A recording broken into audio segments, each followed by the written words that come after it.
नमस्कार, अग्निपथ देख रहे हैं आप। अग्निपथ में आज बात करेंगे औरंगजेब का महिमा मंडन, सियासत में कंपन।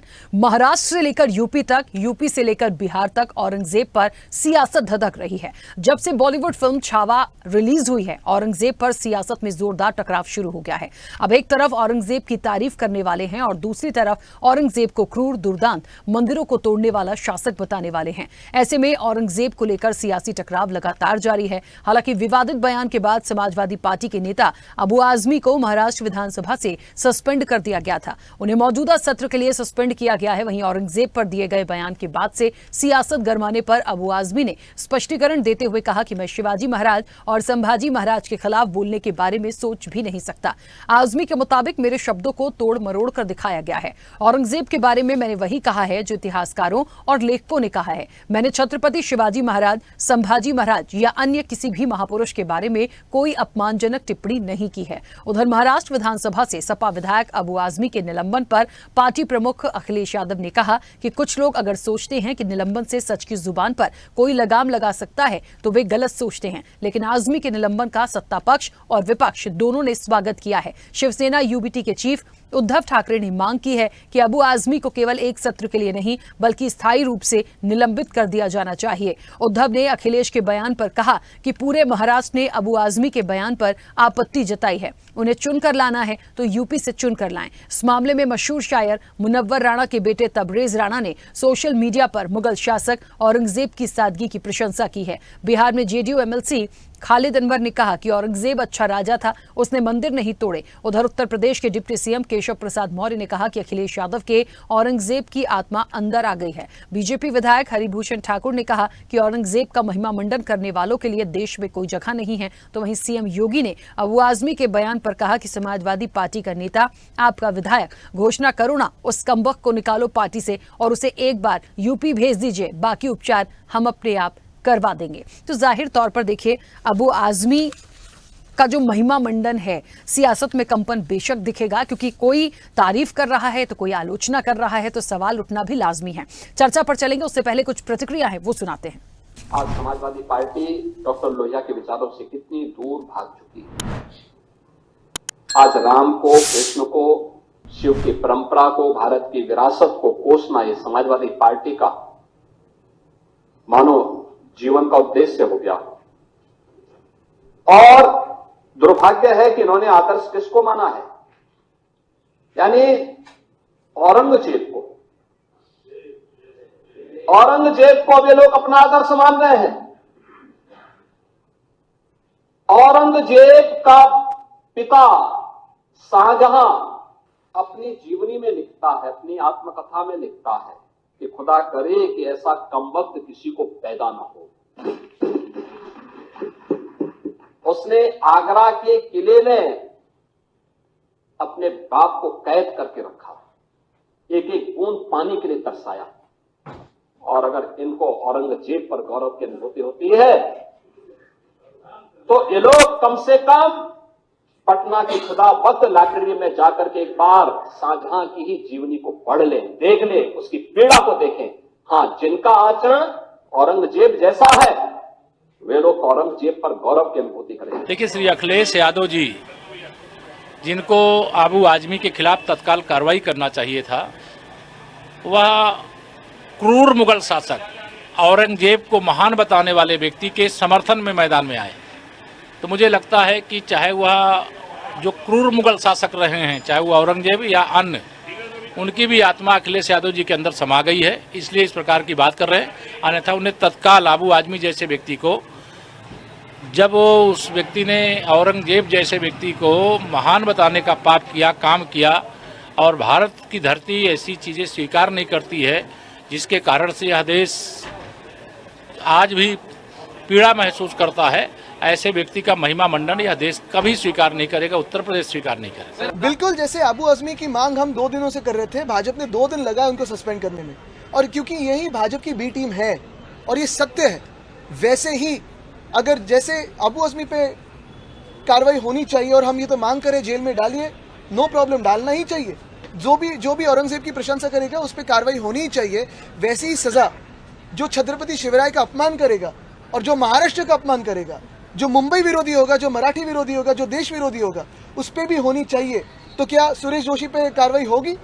क्या कोरटकर पे कार्रवाई होगी? क्या सोलापुरकर पे कार्रवाई होगी? एक सोलापुरकर को बचाने के लिए, एक कोरटकर को बचाने के लिए अबू आजमी को इन्होंने एक्टिवेट कर दिया। समाजवादी पार्टी के नेता अबू आजमी ने औरंगजेब को कहा कि वो कुशल शासक था। सपा मुखिया अखिलेश यादव से मैं पूछना चाहता हूं कि वो क्या उसके बयान से सहमत हैं और कुशल शासक किस परिप्रेक्ष्य में था? उसने अपने खुद के 3 भाइयों का गर्दन काटा था, अपने खुद के बाप को उसने जेल में सड़ा दिया था, क्या इसलिए कुशल शासक कहा गया? या छत्रपति शिवाजी महाराज के बेटे धर्मवीर छत्रपति संभाजी महाराज को 40 दिन तड़पा करके उसने हत्या किया था, इसलिए कुशल शासक कहा गया? तो इसको अखिलेश यादव स्पष्ट करें और मैं मांग करता हूं कि उसके ऊपर राष्ट्रद्रोह का मुकदमा पंजीकृत हो और उसको फांसी की सजा हो। अगर ऐसा नहीं होता है तो अयोध्या से संत समाज महाराष्ट्र के लिए कूच करेगा। औरंगजेब रहमतुल्लाह अलैह इतना नेक बादशाह जो टोपी सीकर अपनी रोजी रोटी का काम चलाया, देश के आम जनों के टैक्स के पैसों को अपने शरीर पर इस्तेमाल नहीं किया। आज भी औरंगजेब इसी मिट्टी में समा गए हैं। वो अंग्रेज नहीं थी जो लूटकर भाग गए थे, बल्कि इस देश की उसने सेवा की थी। और अफगानिस्तान से लेकर बर्मा तक टुकड़े टुकड़े हुए बटे हुए भारत को अगर किसी ने अखंड भारत बनाया, महान भारत बनाया, तो उसका नाम औरंगजेब है। औरंगजेब ने मंदिर में भी मस्जिद में भी एक ही नजर से देखा। जमीन इसको भी हंगामा क्यों है बर्पा, उनके नफरत के सौदागरों से पूछिए। मैंने ऐसा कोई लफ्ज बोला नहीं और सोच भी नहीं सकता कि मैं किसी महापुरुषों के खिलाफ कोई बात करूं, लेकिन अब मैं देख रहा हूं कि एक फैशन बन गया है। अभी वहां के आसाम के मुख्यमंत्री ने कह दिया राहुल गांधी की तुलना जो है औरंगजेब से कर दिया। इसके पहले अखिलेश जी की तुलना औरंगजेब से कर दिया। मतलब क्या होता है? तो औरंगजेब के बारे में मुझसे पूछा उन्होंने कि औरंगजेब के बारे में उनका कैरेक्टर क्या। तो मैंने कहा भाई देखो, मैं तो जमाने में पैदा हुआ नहीं था, हमने तो जो हिस्टोरियन ने जो लिखा, हिस्टोरियन ने वही पढ़ के बोल सकते हैं। जो स्टेटमेंट्स हैं मंदिर के बारे में, जो डेवलपमेंट के बारे में, मैंने वही बोल दिया कि भारतवर्ष का उसका जीडीपी बहुत अच्छा था और जो है उन्होंने मंदिरों को दान भी दिया है। जो लिखा है इसमें, ऐसा नहीं मेरी मर्जी से, इसी तरह की स्टेटमेंट मैंने दिया और चला गया मैं। अब इससे एक बात यह है कि आपने महापुरुषों को अपमानित किया। इसमें अपमान कहाँ हुआ कि मैंने कैसे अपमान किया? मैं कभी जिंदगी में महापुरुषों का अपमान कर ही नहीं सकता हूं। मैं खुद ही हूं, असेंबली में कई बार मैंने खड़े होकर बोला है कि साहब जो लोग भी किसी महापुरुष का अपमान करते हैं उनको छोटा मोटा नहीं 10 साल की सजा होना चाहिए, क्योंकि फैशन बन चुका है ये अपमान करने का। चलिए, तो अबू आजमी का बयान तो है ही, लेकिन औरंगजेब का महिमा मंडन भी है। कौन सही है कौन गलत है ये तो सवाल है, लेकिन जिस तरीके से सियासत गरमाई है और बयान को लेकर इतनी चीजें हो गई हैं उनके सस्पेंशन के बाद, वो सवाल तो खड़े करता है। एक पक्ष कहता है सब कुछ ठीक है, दूसरा पक्ष उस पर सवाल खड़े करता है।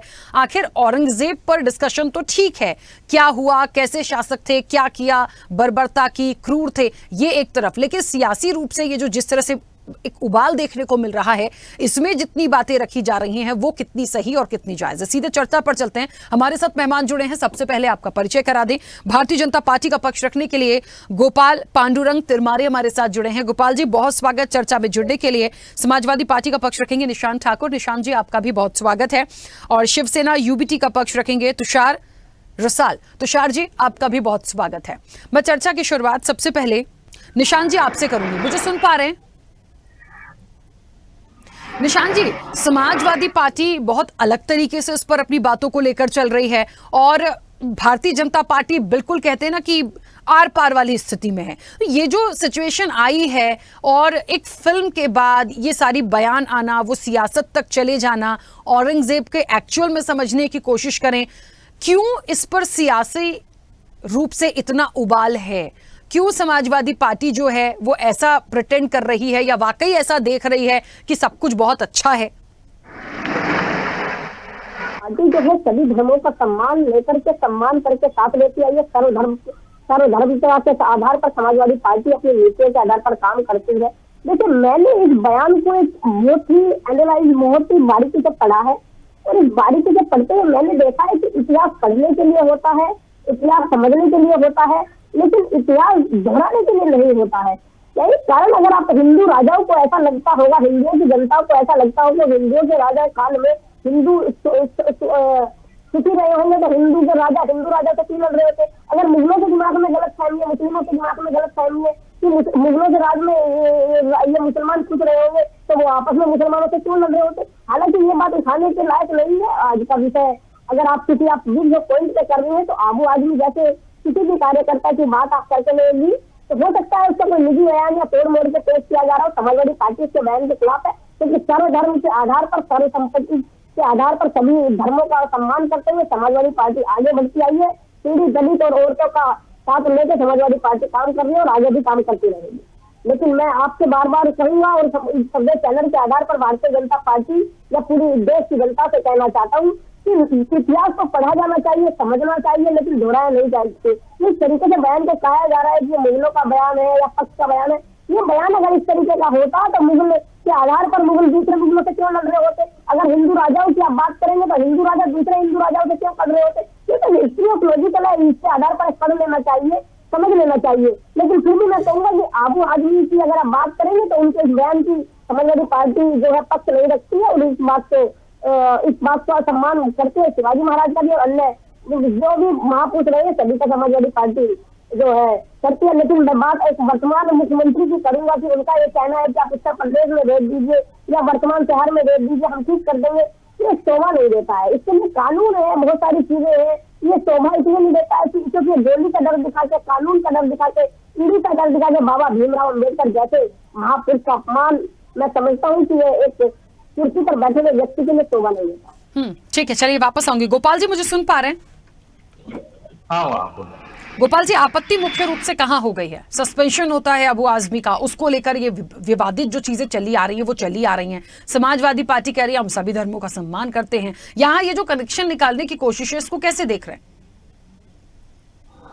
समाजवादी पार्टी के महाराष्ट्र के जो विधायक है अबू आजमी, इन्होंने जो बयान वहां पर किया हुआ है ये पूरी तरह से औरंगजेब के फेवर में दिया है।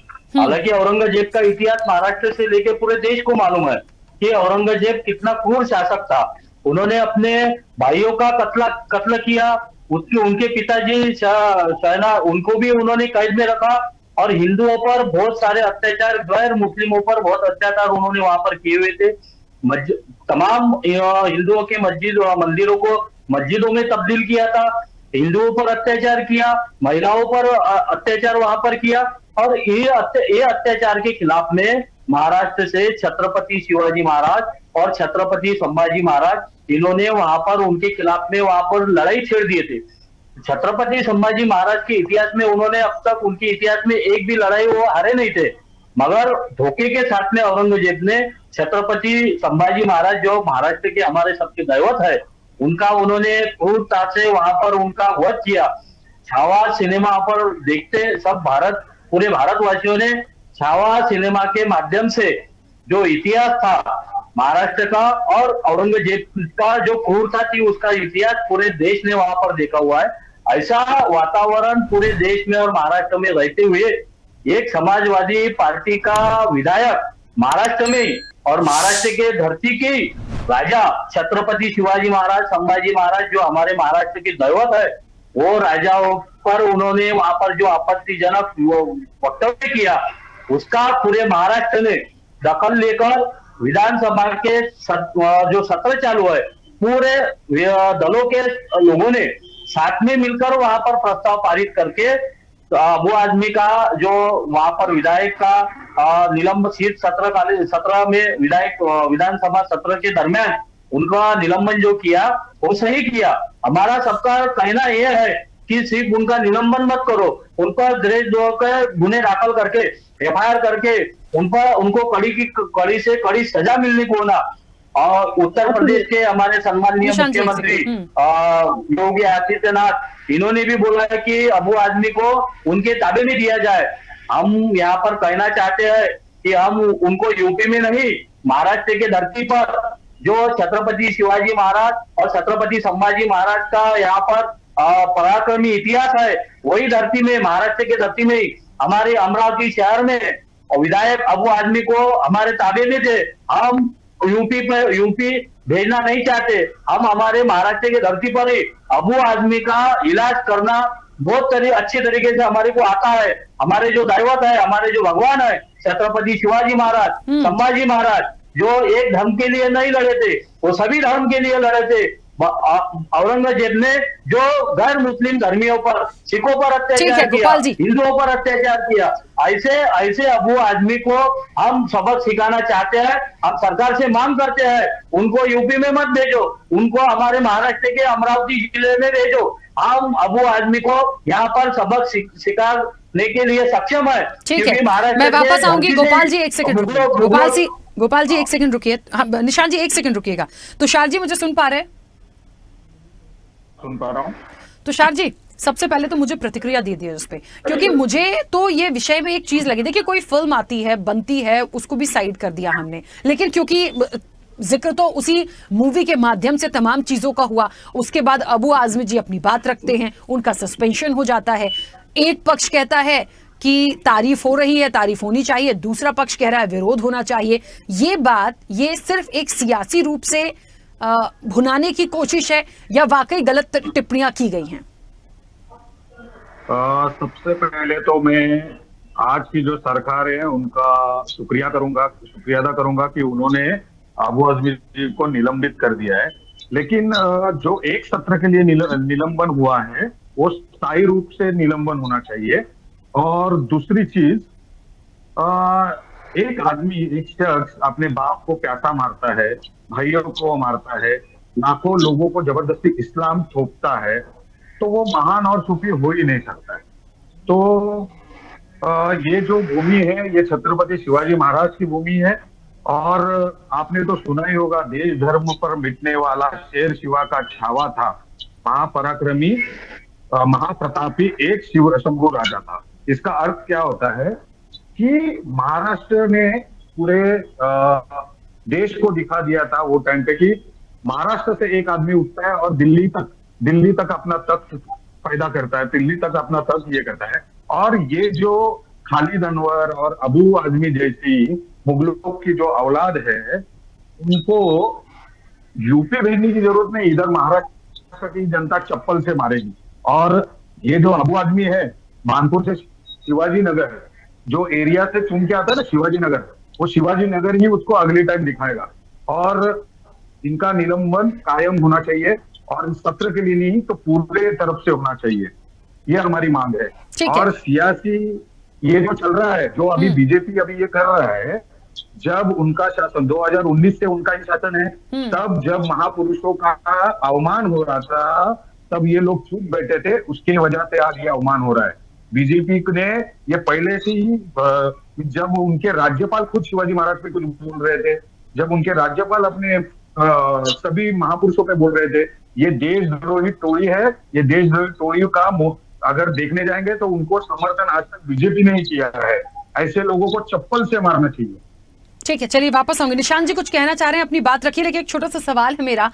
जिस तरह से भारतीय जनता पार्टी है या महाराष्ट्र से यूबीटी कह रही है कि सब लोग अबू आजमी को बिल्कुल छोड़ना नहीं चाहते, बख्शना नहीं चाहते, और बड़ी कार्रवाई की बात हो रही है, आम आदमी पार्टी को मैं कैसे देखूं? फिर जब सहयोगी लोग इस तरह की बात करेंगे, बीजेपी को भी साइड कर दीजिए, तो क्या गठबंधन में तकरार नहीं होगी, दरार नहीं होगी?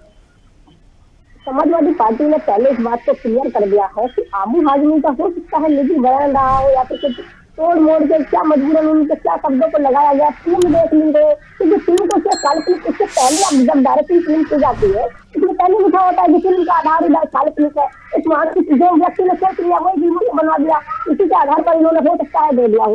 लेकिन मैं समाजवादी पार्टी की तरफ से कहना चाहता हूँ कि समाजवादी पार्टी सब धर्मों का साथ लेकर चलती है, पीड़ित दलित के आधार पर चलती है, औरतों को आधार पर लेकर चलती है, न्यूज़ को तो सभी के साथ में चलती है। लेकिन मेरा एक बार बार सवाल आ रहा है भारतीय जनता पार्टी के कार्यकर्ता से और जो दूसरे वरिष्ठ साथी बैठे हैं, इनसे भी मेरा एक ही सवाल आ रहा है कि ये खुद ही जज बन जाते हैं। बाबा भीमराव के संविधान का जब बात रहे नहीं गई, खुद ही जज बन जाते हैं, कोई भी वकील बन जाते हैं, पुलिस बन जाते हैं। तो अगर बात चल लीजिए, मैं मान लेता हूँ एक तरफ समाजवादी पार्टी का अलग लग लीजिए, चाहे अबू आजमी की बात हो या आपकी और मेरी बात हो, तो ये तो स्वयं जज बने बैठे हैं कि कसम एक सत्र के लिए बर्खास्त कर दिया है। चुनाव व्यक्ति है, जनता के माध्यम से चुनाव आया है, फिल्म के आधार पर कोई चीज होगी नहीं, किसका इस्तीफा लोगे आप बताइए? कितनी जनता का इस्तीफा लोगे? समाजवादी पार्टी की आप छोड़िए, कांग्रेस के विधायक की बात कर लीजिए, वर्तमान सरकारों के विधायकों की बात कर लीजिए, इन्होंने सदस्यों की बात करी है, ग्राम पंचायत की बात करी है, सब चीजों का तालमेल थोड़ी हो सकता है। निशान जी, आप ये कहना चाहते हैं कि अबू आजमी ने, निशान जी मतलब आप ये कहना चाहते हैं कि अबू आजमी के बयान को तोड़ मरोड़ कर पेश किया गया, उन्होंने कोई सराहना या तारीफ नहीं करी औरंगजेब की, उनके बयान को तोड़ मरोड़ कर पेश किया गया, ये आप कह रहे हैं? मैं ये नहीं कह रहा हूँ, मैं ये कह रहा हूँ, अगर आप मेरी बात ना कीजिए, बात मेरी सुन लीजिएगा संदेश चैनल के माध्यम से। अगर ऐसा बयान अबू आजमी का आता है तो कानून के दायरे में रहकर इनके ऊपर से अगर ये दोषी पाए जाते हैं तो मद्देनजर, अगर दोषी पाए जाने के बाद की बात नहीं कर रहा हूँ, पाए जाते हैं तो संविधान में जो इनके सदन में है कार्रवाई की जाए। लेकिन ये जजमेंट इस चैनल के ऊपर जजमेंट में आया, मान लीजिए उत्तर प्रदेश मुख्यमंत्री का कह देना कि हम ठीक कर देंगे, ये कहा जाए एक जिम्मेवार व्यक्ति के लिए थोड़ा सा शोभा नहीं लगता है। और मैं फिर कहूंगा, समाजवादी पार्टी बयान के खिलाफ है, बिल्कुल खिलाफ है, इसका पक्ष नहीं रखे हुई है, लेकिन सभी धर्मों का पक्ष लेकर शिवाजी महाराज की भी बात कीजिए, अन्य सिख बात कीजिए, गणपति महाराज की, कृष्ण जी की बात कर लीजिए, ईसाई सभी की बात कर लीजिए। समाजवादी पार्टी उनको लड़के साथ चलती आई है। और लेकिन मेरा एक विरोध जरूर रहेगा समाजवादी पार्टी का कि किन शब्दों के साथ आप उसको सजा या उसके बच्चे के लिए शब्दों का इस्तेमाल किसी चुने में व्यक्ति के लिए आप कर सकते हैं। उत्तर प्रदेश बुलाइए, ये सब शोभा नहीं देता है। मैं बाबा राव भीमराव अम्बेडकर के चले हुए रास्ते पर समाजवादी लोग हैं, इसीलिए आधार पर अगर इन्हें कोई ऐसा संविधान बिगड़ के आता है कि आबू आजमी हो, अन्य कोई समाजवादी पार्टी का कार्यकर्ता हो या कोई भी व्यक्ति हो, या वर्तमानों की सरकारों का भी होना चाहिए। फिर अगर व्याख्यान अगर विपक्ष है तो पक्ष भी होना चाहिए। पक्ष में आपने देखा होगा विपक्ष आगे सदन में टूट रहे हैं, उनसे नहीं हो रहा। एक विधायक के ऊपर जो है 900 रुपए का जुर्माना है, तो आजीवन सजा दी जा रही है। ये भेदभाव की राजनीति भारतीय जनता पार्टी करती आई है और उत्तर प्रदेश में जहाँ भी सरकारें हैं, मैं कई बार पहले भी कह चुका हूँ कि धर्म की राजनीति भारतीय जनता पार्टी का करना शुरू से ये धर्म की राजनीति भारतीय जनता पार्टी आई है। और फिर कहूंगा लोकसभा के चुनाव से पहले मैंने कई बार कह चुका हूँ कि भारत के अंदर धर्म युद्ध स्ट्रैटेजी है, धर्म युद्ध जिसका पलड़ा भारी होगा उसके आधार पर धर्म युद्ध की जीत होगी। वर्तमान सरकारों में अगर आप सनातन की बात करेंगे तो सनातन का परचम है। जब एक समय पर पहले था औरंगजेब का बात कर लीजिए या मुस्लिम बहुवाले की बात कर लीजिए, उनका था तो उनका राज है। इसे वक्त की बात होती है, वक्त का आधार है, जनता जिससे चुनते आती है। देखिए, मुझे ऐसा लगता है बातचीत करने के लिए यदि कोई फिल्म बनती है तो वो उन किरदारों पर बनती है, उन चीजों को दिखाया जाता है जो हुआ है। कहते हैं ना, कुछ ऐसी सच्ची घटनाओं पर फिल्म बनती है, उसके बाद यदि कोई बयान दे रहा है थोड़ा सोच समझ कर बोल ले, वो बोलना क्या चाह रहा है। मैं आपकी बात को आगे लेके चलता हूँ, आपकी बात को बिल्कुल आगे लेके चलता हूँ। मैंने पहले भी स्टार्ट भी कह दिया था आपके बुलेटिन से पहले कि इतिहासों का क्या है, इतिहासों को पढ़ा जाता है, समझा जाता है, क्या नीति आ रही है उनको देखा जाता है। लेकिन निशान जी, मैं उसी चीज पर आ रही हूँ कि यदि किसी ने गलत किया है और यदि गलत करने के बाद आज वर्तमान में हम उस चीज को अच्छा बताएंगे, उसका महिमा मंडन करेंगे तो आपत्ति तो आएगी और फिर राजनीतिक रूप से तो आनी है। यदि समाजवादी पार्टी के विधायक ने बोला है तो आप बाकी लोगों से उम्मीद मत करिए कि वो विरोध नहीं करेंगे, वो तो करेंगे ही। खैर ठीक है, इस पूरे विषय में आगे और क्या होता है ये एक बड़ी जिम्मेदारी सरकार की होगी। समाजवादी पार्टी को भी देखना होगा वो क्या स्टैंड ले सकते हैं। फिलहाल जो डिसीजन लिया गया है उसकी सराहना अभी करी थी तुषार जी ने। मुझे लगता है थोड़ा सा और इंतजार की जरूरत है इस पूरे विषय पर। अगर क्या होता है, ये सियासत जो है ये थमेगी या ये मामला और ज्यादा तूल पकड़ेगा। फिलहाल समय हो गया। आप सभी का बहुत शुक्रिया इस चर्चा में जुड़ने के लिए। तो कहीं ना कहीं ये एक बड़ा सवाल है, औरंगजेब का महिमा मंडन हुआ है, सियासत में कंपन देखने को मिल रहा है। ये कंपन क्या ऐसे जारी रहेगा या फिर रुकेगा, ये बड़ा एक सवाल है। चर्चा में इतना ही, बने रहिए स्वदेश न्यूज के साथ। सबसे पहले देश। ऐसे ही वीडियोस के लिए लाइक करें, शेयर करें, फॉलो करें। YouTube पर जाकर सब्सक्राइब कर बेल आइकन दबाना ना भूलें और ताजा अपडेट्स के लिए swedeshlive.com पर जरूर जाएं।